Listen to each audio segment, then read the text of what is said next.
Des esprits garés nous hantent. Ils ne peuvent plus nous quitter. Des gens ont été témoins de leur présence et leurs récits sont demeurés gravés dans nos mémoires. Et ces esprits sont toujours vivants. Découvrez avec nous des maisons encore pleines de souvenirs troublants. Des maisons qui ressemblent étrangement à des maisons près de chez vous. Deux âmes troublées d'un amour éternel vivent encore ici.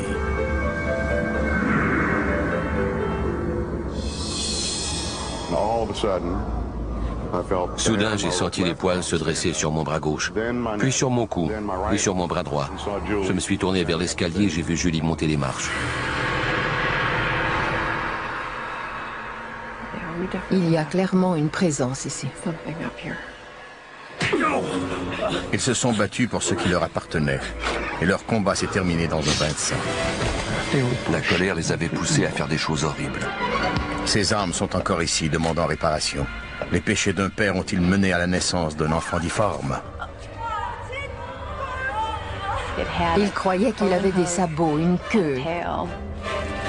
Cet enfant était-il un don de Satan? Et pourquoi est-il toujours ici à rôder dans la pénombre?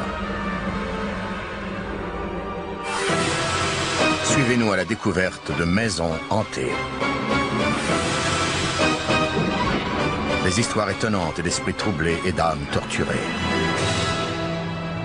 À Lucan, en Ontario, un énorme secret habite encore la ville. Tout a commencé en 1880 dans la maison des Donnelly. Le théâtre authentique d'un massacre sanglant lorsque toute une famille est assassinée dans un acte de vengeance féroce animé de peur et d'ignorance. Il y a plus d'un siècle, les Donnelly vivaient ici. Ils ont préféré mourir plutôt que de quitter leur maison. Et aujourd'hui, leurs âmes refusent de partir. Leur emprise sur cette maison semble inépuisable.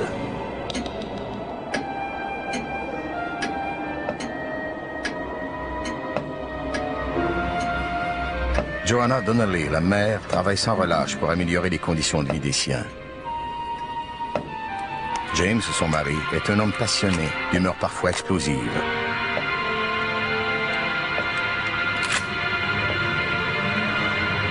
Et à la fin, ils sont morts brûlés vifs.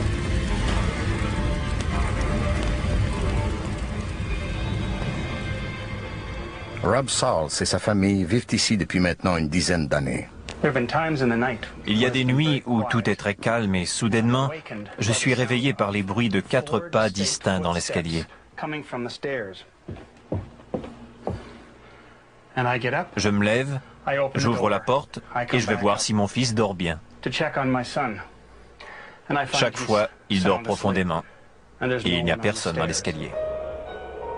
Mais clairement, il ne s'agit pas d'un rêve lorsque Charlie, le fils de Rob, aperçoit les Donnelly.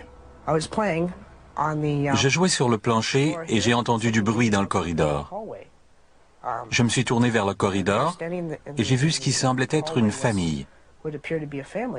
Il y avait un homme, une femme et 3 petits-enfants. Ils portaient des vêtements qui semblaient dater du 19e siècle. L'histoire des Donnelly commence dans un vieux pays rempli de souvenirs anciens à l'autre bout de l'océan. En 1842, l'Irlande est une île de pauvreté. Seuls les plus forts ont des chances de survivre. Les Irlandais catholiques se sentent prisonniers de leur sort. Les lois britanniques leur interdisent de posséder des terres dans leur propre pays. Joanna travaille comme domestique dans une grande maison. Très jeune, elle apprend l'importance de présenter une image robuste. Je crois que derrière ce visage dur et déterminé, il y avait une femme très douce, avec un grand cœur. Une petite fille prisonnière d'un corps trop grand pour elle.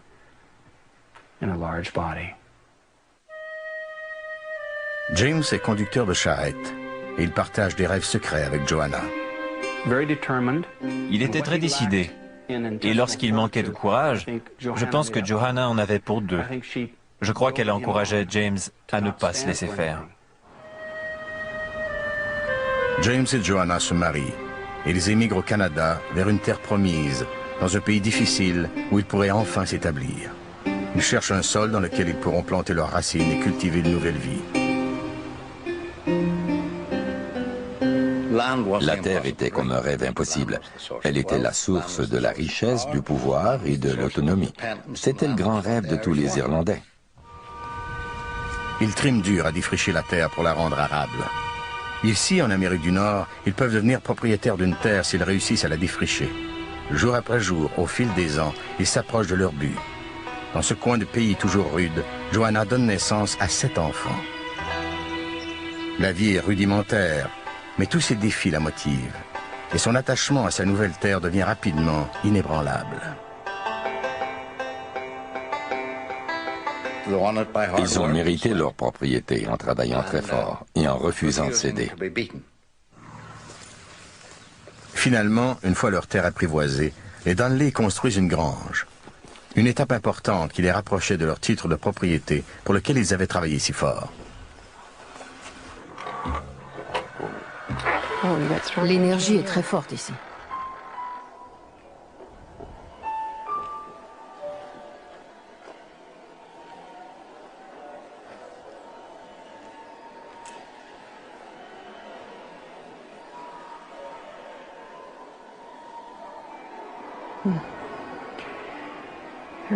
Il y a vraiment une présence importante dans cette grange.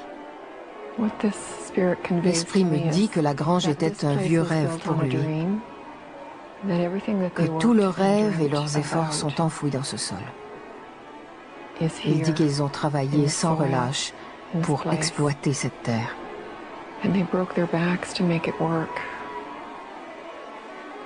Mais James et Joanna sont bafoués. Leurs propriétaires n'acceptent de leur vendre qu'à la moitié de la terre promise, seulement la moitié de la terre dans laquelle ils avaient investi tant de sueur et de sang. La propriété qui devait être à eux est divisée le long de cette ligne. La portion cultivée leur est enlevée, mais donnée à un voisin nommé Patrick Farrell. Cette division de leur terre est comme un coup de glaive au cœur. Elle rappelle les injustices de l'Irlande. Les Donnelly se sont exploités et ils veulent se venger. Ils étaient tenaces et ils n'avaient pas peur de se battre pour survivre. Ils voulaient une certaine qualité de vie et ils étaient prêts à tout pour l'obtenir. James Donnelly subit ensuite les provocations de Patrick Farrell, son ennemi. Farrell voulait le chasser de ce qui lui restait de sa terre. Donnelly explose de colère et il se bat avec la rage des gens dérobés de leurs possessions.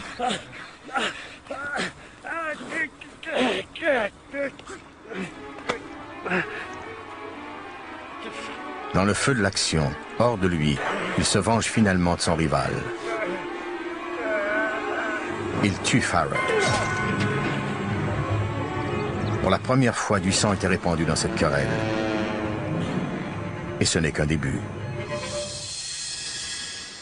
Au palais de justice de London, en Ontario, James Donnelly est finalement reconnu coupable et condamné à la peine de mort. Mais certaines personnes s'élèvent contre le jugement de la Cour. Très rapidement, pendant que Donnelly attend son rendez-vous fatal avec le bourreau, un nombre incroyable de gens signent une pétition demandant la clémence des autorités. Sa sentence est retardée de 7 ans qu'il doit passer dans une cellule aux dimensions d'un véritable cercueil. Comme cette ligne qui avait divisé sa terre, la querelle des Donnelly divisait maintenant la communauté. Chaque famille se range d'un côté du débat, transformant ainsi de vieilles amitiés en de nouvelles querelles.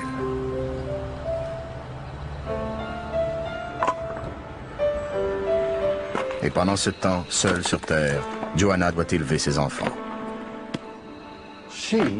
C'était une femme exceptionnelle qui était très déterminée. J'ignore comment elle a fait, mais elle a réussi à s'accrocher et à conserver sa ferme.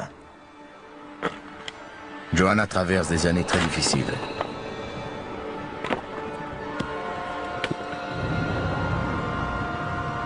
Très vite, son cœur se change en pierre.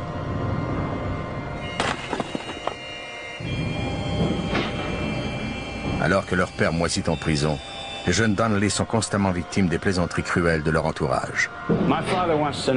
Les enfants disaient « Avec qui couche ta mère depuis que ton meurtrier de père dort en prison pour avoir assassiné son voisin ?» Et tout de suite, la bagarre commençait. Puis les garçons couraient trouver leur mère au fond des champs pour tout lui raconter. Et Johanna devait retenir sa colère sans rien dire. Elle préparait peut-être déjà sa vengeance. Elle pensait peut-être aller corriger les enfants qui répandaient ses horreurs. C'était une femme très fière, et je suis certain qu'elle acceptait très mal ce genre de cruauté. Johanna sait que ses enfants vont devoir s'endurcir.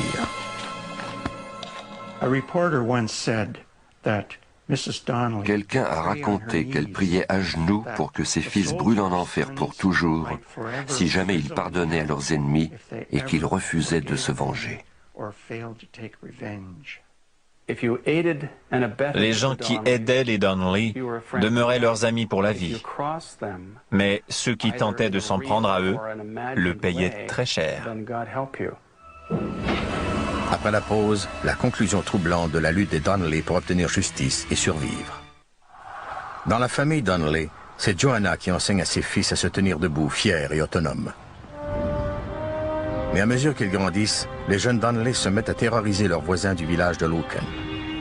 Ils sèment la pagaille et provoquent les autorités.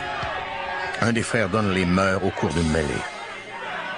Ils buvaient un moment, puis ils déclenchaient des bagarres. Ce genre d'accrochage était toléré et les constables ne pouvaient rien faire pour les arrêter. Jim Grover a conservé certains vestiges de l'époque. Descendant d'une grande famille liée au passé et très intéressé par l'histoire, il possède un objet qui vaut une fortune à ses yeux. L'arme préférée de Johanna Donnelly, sa matraque. Tout le monde aimait raconter comment elle était très habile avec une matraque, comment elle était la plus coriace de toutes. Elle ne craignait personne lorsqu'elle allait en ville. On raconte qu'elle pouvait entrer dans un bar et se mesurer à 3 ou 4 adversaires à la fois, qu'elle pouvait tous les jeter dehors parce qu'elle n'avait jamais peur de qui que ce soit. Mais les frères Donnelly ont maintenant une réputation peu enviable. Ils sont rudes et agressifs. Ils n'hésitent jamais à enfreindre la loi. À Loken, pendant que les gens se terrent dans leur maison, on libère finalement James Donnelly. Il allait maintenant retrouver sa liberté, mais il allait aussi être confronté à de nombreuses portes fermées. Les gens ne veulent pas de lui dans leur entourage, et les vieilles querelles s'enflamment à nouveau. On brûle des granges, et tout de suite une pluie d'accusations s'abat sur les Donnelly. Vivant dans un climat de terreur, certains croient même que Johanna est de connivence avec le diable. Beaucoup de gens accusaient Mme Donnelly d'avoir encouragé ses fils à commettre toutes ces choses. Certains disaient que c'était elle qui leur avait enseigné comment couper la langue d'un cheval. Quelqu'un a même raconté que Johanna avait montré à ses fils comment couper les trayons d'une vache. La résidence Donnelly se transforme peu à peu en véritable forteresse. Tous ceux qui s'en approchent sont perçus comme des agresseurs. Seuls les amis et la parenté immédiate peuvent y pénétrer. La maison dégage une sorte de chaos, une sorte de crainte des événements à venir et de leurs conclusions. On a l'impression que tout est hors de contrôle. Toute la maison est imprégnée de ce genre d'énergie. Le père John Connolly, un prêtre des environs, connaissait toutes les légendes entourant les Donnelly et il avait son opinion sur toutes ces histoires. On raconte que le père Connolly avait dit un jour que Jim Donnelly était le pire démon qu'il avait jamais rencontré. Que Johanna Donnelly était possédée du diable et qu'un jour elle allait mourir dans un fossé. En chair, le père Connolly excite les passions qui allaient sceller la destinée des Donnelly. Il demande à ses fidèles de se regrouper et de chasser le diable de sa paroisse. Il va même jusqu'à leur offrir des cris de ralliement.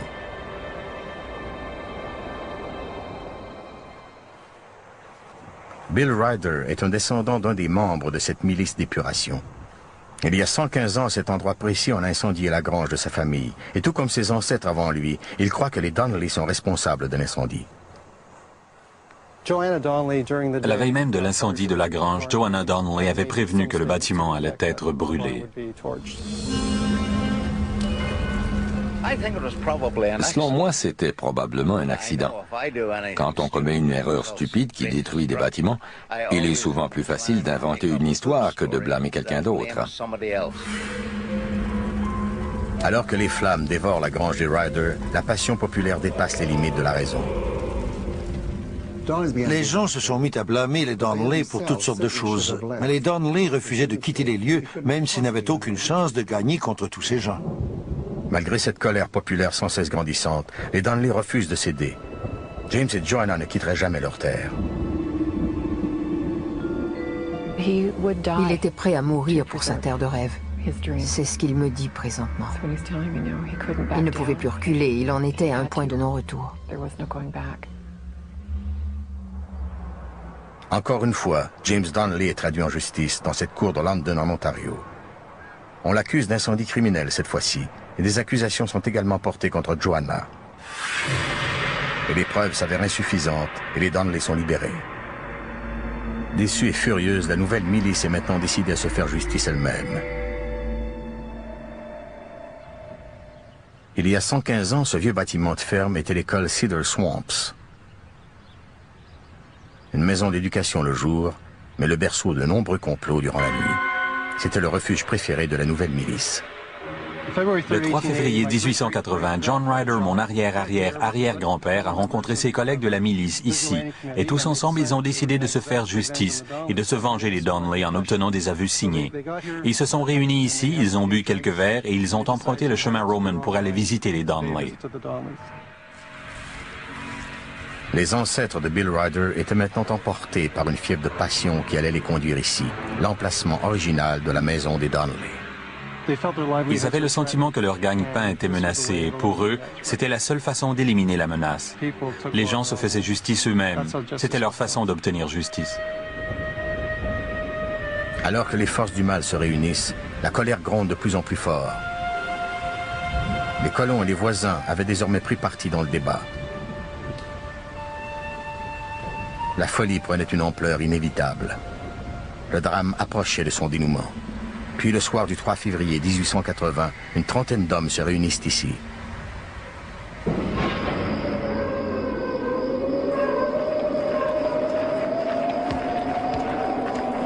Ils veulent se venger et la folie s'empare d'eux.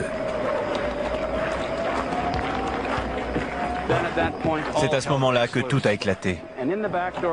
Plus d'une vingtaine d'hommes se sont introduits par la porte arrière en brandissant des bâtons. Le vieux Jim Donnelly a été le premier à tomber. Il a été victime de graves blessures à la tête. Bridget s'est sauvée de la cuisine pour aller dans la salle familiale encore sombre, puis vers la porte qui conduisait à l'étage. Elle a refermé la porte derrière elle et elle a couru jusqu'en haut pour aller se réfugier dans une grande pièce sans mur. Quelques instants plus tard, Tom Donnelly, qui faisait presque 1,80 m, a réussi à se libérer de ses agresseurs, les menottes au poignet, en hurlant dans la pénombre pour finalement se diriger vers la porte d'entrée. Et là, il a défoncé la porte avec son épaule et il a réussi à sortir jusqu'à cet endroit, juste ici.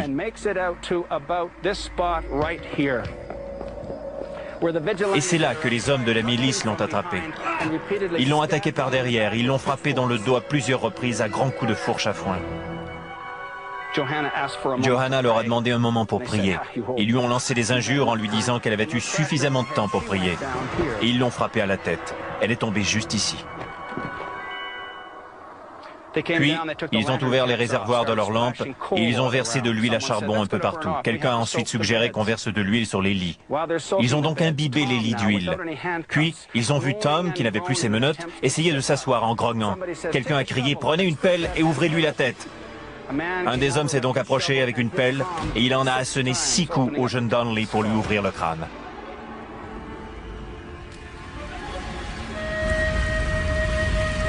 On incendie ensuite la maison. Les corps de James et de Joanna, de 2 de leurs fils et d'une nièce sont consumés par les flammes. La folie atteint son paroxysme lorsque 4 voisins tentent de récupérer des ossements des victimes. À leur arrivée sur les lieux, les constables ont trouvé 4 crânes dans les cendres. Et lorsqu'ils ont voulu récupérer les corps, il n'en restait qu'un seul. Ils ont tenté de le soulever et le cadavre est tombé en poussière. Tous les restes encore transportables des Donnelly avaient disparu mystérieusement en l'espace d'une journée. 5 hommes sont accusés du massacre des Donnelly. Mais à la lumière du jour, ce ne sont que de simples fermiers et le jury les libère rapidement. Je ne pense pas qu'il s'agissait d'un meurtre prémédité. Je crois qu'ils ont tenté d'obtenir des aveux des Donnelly et que soudainement quelque chose a mal tourné. Seuls les gens qui étaient impliqués dans la tragédie savent ce qui s'est réellement passé. Et ils ont emporté leur secret avec eux en mourant. Certains racontent que Joanna avait jeté un sort à ses agresseurs avant de mourir. Une autre superstition venait de naître. Le Noël suivant le massacre, un des meneurs de la milice voyageait en traîneau avec sa famille et il a voulu passer par-dessus les voies ferrées à environ 2 km au nord de Lucan. Il a tenté de traverser avant l'arrivée du train, mais c'est le train qui a gagné la course.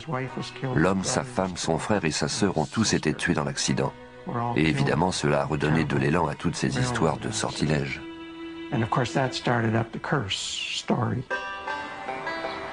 Dans la ville de Lucan, la véritable malédiction se fait sentir dans les différends qui divisent les citoyens. Il y avait deux clans. D'un côté, les gens ne voulaient plus parler de cette histoire, et de l'autre, on refusait de l'oublier. Dans l'église même où on avait dénoncé les Donnelly comme étant des suppôts du diable, la congrégation priait maintenant pour obtenir le pardon. Nous voulions faire des recherches et interroger diverses personnes. Des gens m'ont dit de ne pas m'en mêler. Sinon, je risquais d'être abattu d'une balle perdue. Lorsque j'étais enfant, nous n'avions pas le droit de prononcer le nom des Donnelly à haute voix. Au milieu de toutes ces questions, jaillit finalement une leçon importante. La majorité de ces personnes étaient de braves gens, mais la colère les avait poussés à faire des choses horribles. Je ne suis pas un partisan des Donnelly, mais je crois que le temps est venu de les laisser dormir en paix et de pardonner à ceux qui se sont sentis justifiés de les attaquer. La paix de l'esprit est une chose très importante pour tous les Irlandais. Un descendant des Donnelly a planté 5 arbres à la mémoire des morts. 2 de ces arbres sont encore là. Comme James et Joanna, ils se nourrissent de cette terre unique. Ils y sont solidement enracinés. Il y a eu des fois où j'étais assis seul ici, dans la maison, à lire calmement, et où j'entendais quelqu'un marcher sur le balcon. J'entendais des bruits de pas à l'extérieur, puis ces bruits traversaient le seuil de la porte. Je me levais pour essayer de savoir ce qui se passait et voir si quelqu'un était là. Je traversais la maison, ici, et je ne trouvais jamais personne.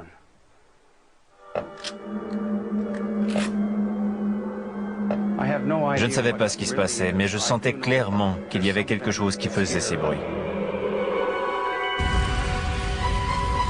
Les flammes de l'enfer sont souvent provoquées par la peur ou par des rumeurs de toutes sortes. En réalité, seule la compassion humaine peut réellement nous sauver. Dans un moment, nous retournerons à une époque où un homme riche et une femme modeste se sont battus avec acharnement pour vivre ensemble. Un endroit où, encore aujourd'hui, cette jeune femme hante la maison où elle avait vécu une passion clandestine. Elle était belle. Sa peau était satinée et ses cheveux sentaient le printemps. Elle s'appelait Julie, et comme la Juliette de Shakespeare, elle est morte pour l'homme qu'elle aimait. La tragédie a eu lieu dans cette maison de la Nouvelle-Orléans en 1829. Julie est une jeune femme de race noire, l'homme qu'elle aime est de race blanche. Leur passion ne peut s'exprimer librement que derrière des portes closes. Mais cette passion allait être éternelle.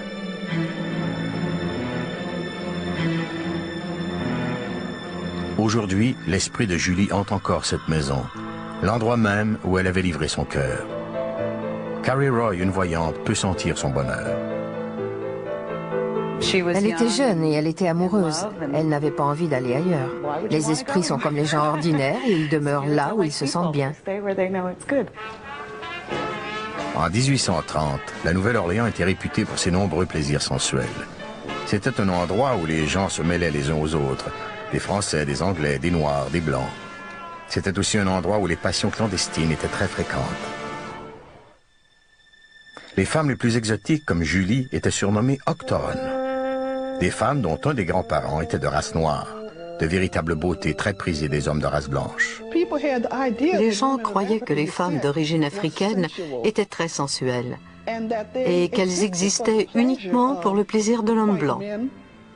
Je le dis parce que c'est vrai. Pour ces femmes, une liaison de cœur avec un homme blanc représentait une chance d'accéder à une meilleure qualité de vie. Elles vivaient avec un homme durant 20, 30, 40 et même 50 ans. Et finalement, elles héritaient des propriétés de cet homme. Elles avaient des enfants avec eux et elles les faisaient baptiser. Plusieurs ont accédé à la liberté ainsi. Évidemment, cette liberté se transmettait à leurs enfants et tous leurs descendants. À la Nouvelle-Orléans, dans le quartier latin, ces relations clandestines trouvent enfin un foyer qu'on surnommait maison de plaçage. Des maisons de plaisir achetées par des hommes qui voulaient vivre une relation à long terme avec une seconde femme. C'était une sorte de double vie pour l'aristocratie de race blanche. Ces hommes avaient une femme de race blanche qu'ils retenaient sur une plantation quelque part ou dans un appartement dans un autre quartier. Et ils avaient une maîtresse de race noire. Ces gens avaient deux familles en même temps dans la même ville. Les premières frictions raciales sont nées ainsi, mais il s'agissait surtout d'accrochage entre femmes. Julie avait entendu parler de la vie luxueuse dont profitaient ces maîtresses d'hommes blancs. Mais elle était une femme de nature romantique et pieuse qui rêvait d'un véritable mariage. Elle avait été élevée dans la religion catholique et elle voulait avoir un mariage catholique dans une ville catholique. Elle voulait un mode de vie traditionnel. Très souvent, les femmes comme Julie pouvaient se faire passer pour des femmes blanches. Elles étaient libres légalement, mais elles demeuraient prisonnières de vieux préjugés. Toutes les femmes noires devaient porter un foulard qui les distinguait des femmes blanches. Et elles le portaient fièrement, même si c'était un symbole de racisme.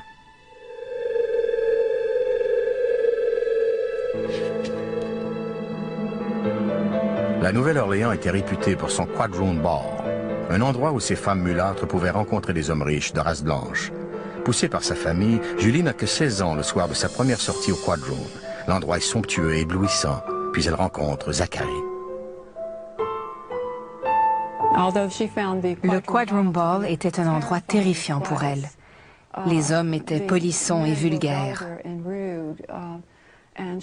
Elle en avait peur, mais c'est ainsi qu'elle a rencontré un homme qui lui a semblé être très respectable, et elle est devenue amoureuse de lui. Il invite Julie à danser, et elle est aussitôt séduite, littéralement emportée par un tourbillon romantique. La salle est grisante, les lumières sont scintillantes, et l'espace d'un instant magique, elle lui cède son cœur. Mais lorsque l'homme lui a fait une proposition, ça n'a pas été une demande en mariage. Il lui a proposé une liaison extra-conjugale. Julie est déçue, mais elle demeure très amoureuse de lui. Elle accepte en espérant un jour le convaincre de la demander en mariage. Zachary amène Julie dans sa maison de ville de la rue Royale. L'endroit allait être le refuge romantique clandestin de l'homme, mais il allait devenir le foyer de Julie. Zachary est un compagnon attentif et affectueux, et dans cette maison, seul avec elle, le monde n'a plus de couleur. Il l'a traitée comme on traite une poupée ou un petit animal domestique. Physiquement, c'était l'image qu'elle projetait. Elle était comme une poupée qui jouait à la maîtresse de maison. Elle adorait son train de vie et son rôle de dame de la maison. Même si elle était jeune et qu'elle n'était pas réellement la maîtresse des lieux, elle se prêtait à ce rôle avec un plaisir quotidien. Dans cette pièce, Julie et Zachary parviennent à ignorer le reste du monde. Pour eux, l'endroit est un véritable paradis.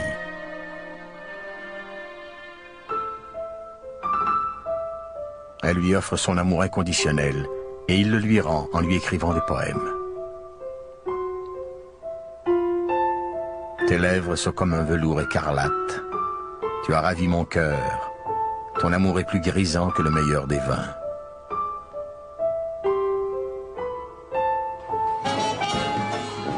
Mais dehors, le monde est toujours hostile. Elle était comme prisonnière d'un étau. D'un côté, il y avait les Blancs qui se servaient d'elle, et de l'autre, Il y avait des Noirs qui étaient payés pour la servir, mais qui la méprisaient parce que d'une certaine façon, elle était une des leurs et ils avaient l'impression qu'elle s'était retournée contre eux.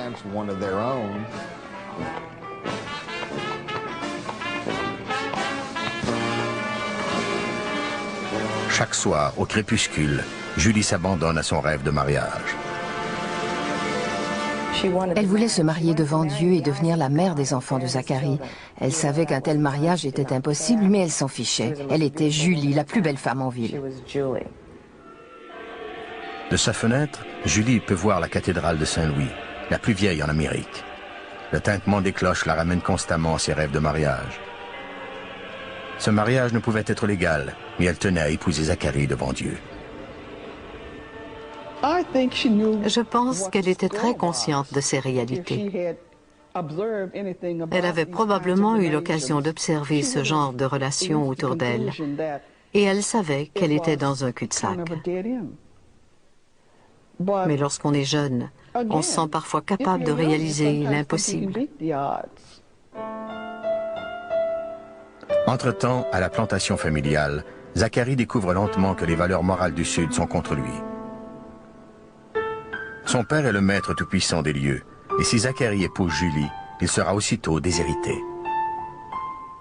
Julie ne pensait pas que ces choses étaient importantes. Tous les hommes de la ville voulaient l'épouser, pourquoi pas Zacharie? Zacharie se sent prisonnier. Il ne veut pas que les choses changent entre elle et lui.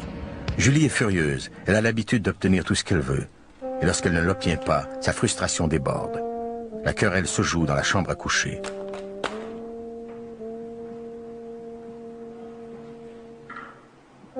La pièce, jadis imprégnée de tant de passion, est maintenant froide et sans amour. Il a commencé à désenchanter à son tour, parce que la passion de Julie n'était plus la même. Elle était maintenant froide avec lui. Elle assumait encore toutes ses tâches domestiques et conjugales, mais elle le faisait de façon mécanique, sans passion. Et cela a évidemment refroidi Zacharie à son tour. Au retour de la pause, nous verrons comment l'argent et les différences raciales peuvent séparer des gens qui s'aiment. Est-ce que le désir et la passion de Julie vivent toujours dans cette maison?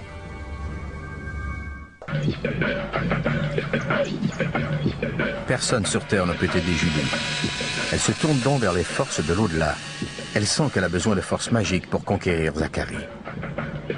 Voici le tombeau de Marie Leveau. Il y a 160 ans, elle était surnommée la reine vaudou de la Nouvelle-Orléans. Voodoo Margaret est la descendante spirituelle de Marie Leveau. Julie voulait être l'épouse de Zacharie et non pas sa maîtresse. Julie visite la femme au milieu de la nuit en quête de magie voodoo. Julie était désespérée. Elle voulait demander l'aide de Marie Leveau. Elle lui a dit que Zacharie et elle s'aimaient beaucoup, mais qu'il ne pouvait lui exprimer son amour librement. Elle disait qu'il l'aimait beaucoup, mais qu'elle avait besoin de plus.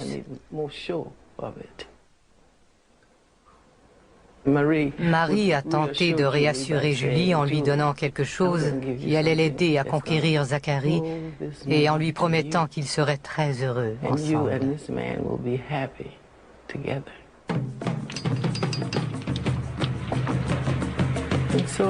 Avec tous les pouvoirs qui m'ont été confiés, j'implore la lumière divine de protéger Julie et Zacharie.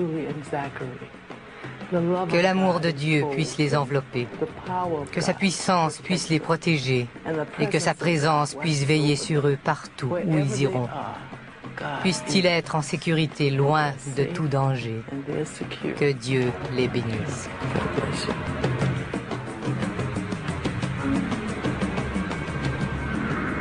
Julie sème une potion d'amour éternel ici même dans son jardin, en espérant qu'elle fera croître leur amour jusqu'à la fin des temps.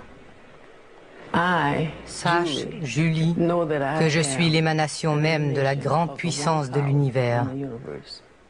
Que cette grande puissance est là pour s'assurer que Zacharie et toi vivraient heureux ensemble. Au nom de la sainte présence de Dieu, dans le meilleur intérêt de tous, j'enterre ce sac.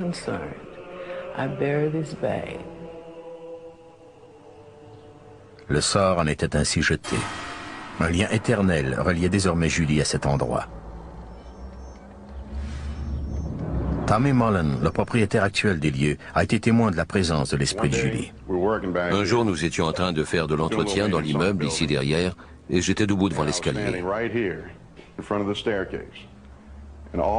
Soudain, j'ai senti les poils se dresser sur mon bras gauche, puis sur mon cou et sur mon bras droit. Je me suis tourné vers l'escalier et j'ai vu Julie monter les marches en courant. Elle portait une longue robe blanche qui flottait sur son corps. Cette Julie éthérée va et vient dans la maison. On l'entend dans les chambres. Mais elle a maintenant une nouvelle compagne, Lisa Van Goren, la résidente actuelle de la maison. J'entrais dans la maison qui était encore sombre et j'ai entendu la porte de l'entrée s'ouvrir et se refermer. La serrure était vieille et elle avait un son bien distinct. Les chats étaient assis ici et ils étaient terrifiés. Ils étaient littéralement pris de panique, ce qui est très inusité parce qu'ils dormaient habituellement à cette heure-là. J'ai regardé dans la maison, mais je n'ai vu ni ombre ni mouvement d'aucune sorte. Puis lorsque j'ai allumé les lumières de la salle de bain, les chats se sont enfuis vers la porte d'entrée.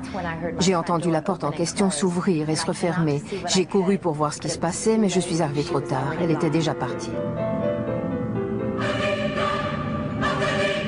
La potion voodoo ne fonctionne pas. Les prières de Julie demeurent sans réponse. Puis, un soir, elle dit à Zachary qu'elle doit l'épouser, sinon elle devra le quitter.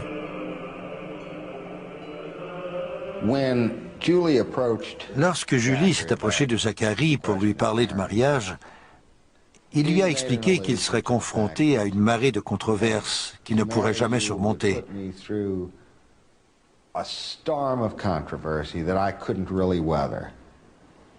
Il lui a dit qu'elle serait elle-même aux prises avec des réactions de l'extérieur qui seraient probablement aussi importantes que celles qu'il aurait à affronter de son entourage.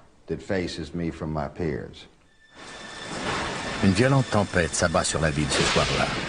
Julie veut montrer à Zachary que si elle est capable de surmonter la colère des éléments, il devrait pouvoir en faire autant pour surmonter la désapprobation populaire.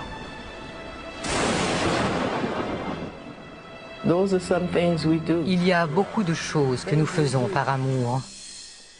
Ça se voit surtout chez les femmes. Nous faisons parfois, par amour, des choses qui ne sont pas très logiques. Mais ces choses nous aident malgré tout à exprimer nos sentiments. Certains disent que tout est possible quand il s'agit d'amour. Mais il arrive qu'on fasse des sottises pour des affaires de cœur. Quand on y repense, 20 ans plus tard, on se demande comment on a pu faire de telles choses. Je crois que Julie était victime de son jeune âge.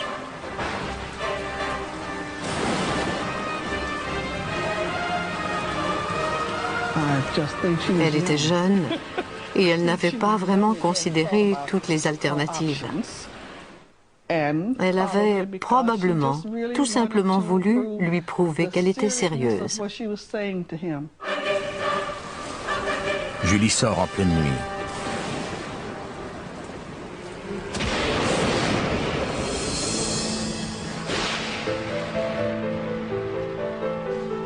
Au rez-de-chaussée, Zachary joue aux cartes avec un ami.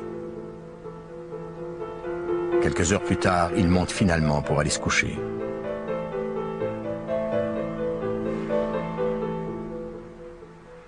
Il est allé dans la chambre pour la rejoindre, mais elle n'était pas là. Il a alors réalisé que ces menaces étaient peut-être réelles. Puis, il est monté sur le toit dans l'espoir de la trouver. Il a couru vers l'escalier et il est sorti en pleine nuit sous la pluie. Et là, il a vu le petit corps recroquevillé et nu de Julie au bord du toit. Tout de suite, il s'est précipité vers elle, les larmes aux yeux, et il a posé la main sur elle. Son corps était froid. Elle était morte.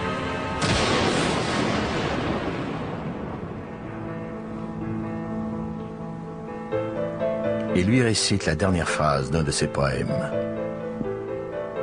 « Lève-toi, ma chérie, ma toute belle, viens avec moi. »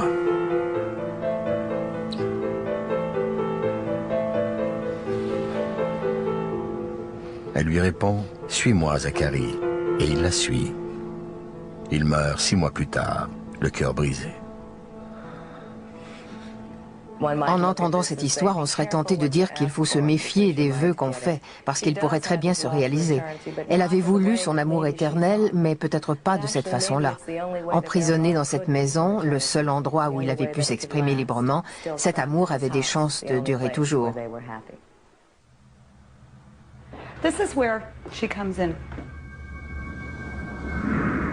Elle entre dans la maison par ici et elle demeure dans cette chambre. Elle aime beaucoup la chaleur de cette chambre. Julie est une femme qui est morte par amour et cette chambre représente cet amour. C'est là qu'elle se sent le plus confortable. La pièce grise encore le cœur. Elle est toujours imprégnée du bouquet étourdissant de son parfum et de la chaleur enivrante de sa passion. Elle regarde autour et elle pénètre dans la chambre. Elle demeure là parce que c'est un endroit qu'elle aime beaucoup. Cette chambre représente les plus beaux moments de sa vie. Elle était jeune et amoureuse. Il était riche et lui offrait des bijoux, mais tristement, il ne pouvait pas l'épouser. Il y a toujours 2 côtés à une médaille. Julie était-elle une jeune fille follement amoureuse qui est morte par amour? Ou était-elle plutôt une femme qui était trop moderne pour son époque? Elle avait eu le courage de s'élever contre de vieux préjugés et la sagesse de comprendre que l'amour réel ne peut jamais mourir. Après la pause, l'histoire d'un bébé du diable. Dieu punirait les parents en punissant leurs enfants. L'amour de sa mère n'est pas suffisant pour le protéger. Et aujourd'hui, l'esprit de cet enfant hante ses murs.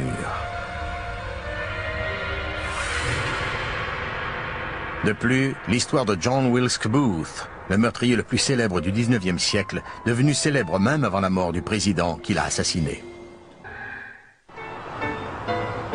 Voici la maison Hall, construite il y a plus de 100 ans pour servir de refuge aux sans-abri des ghettos d'immigrants de Chicago. En 1913, un nouveau-né a été abandonné juste ici.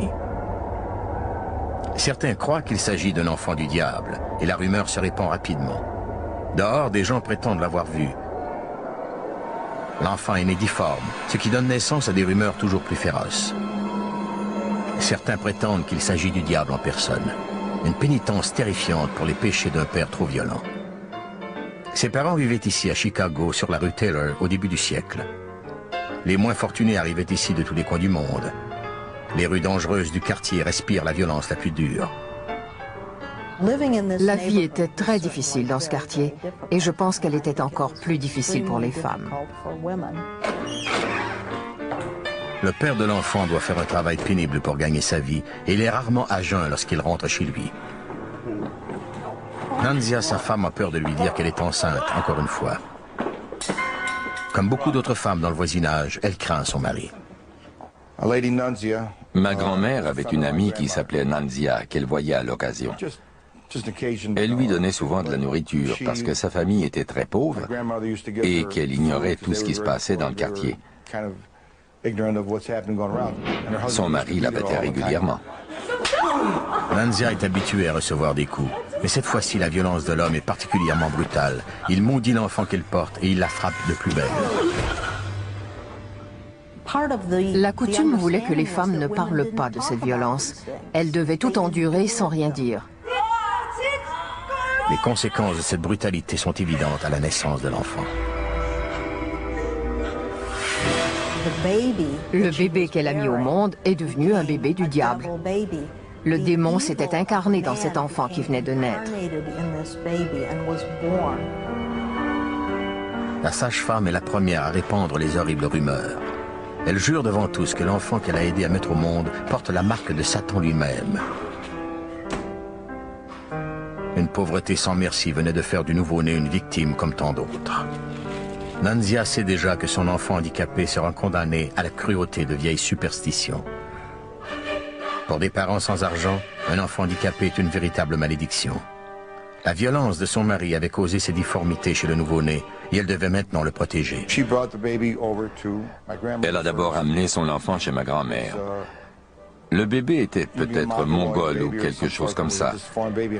Ces difformités étaient facilement visibles. Sa colonne vertébrale dépassait le bas de son dos de plusieurs centimètres, juste au-dessus des fesses. Ma mère m'a raconté que la chair était rigide. Ce n'était pas une queue comme on voit chez les animaux.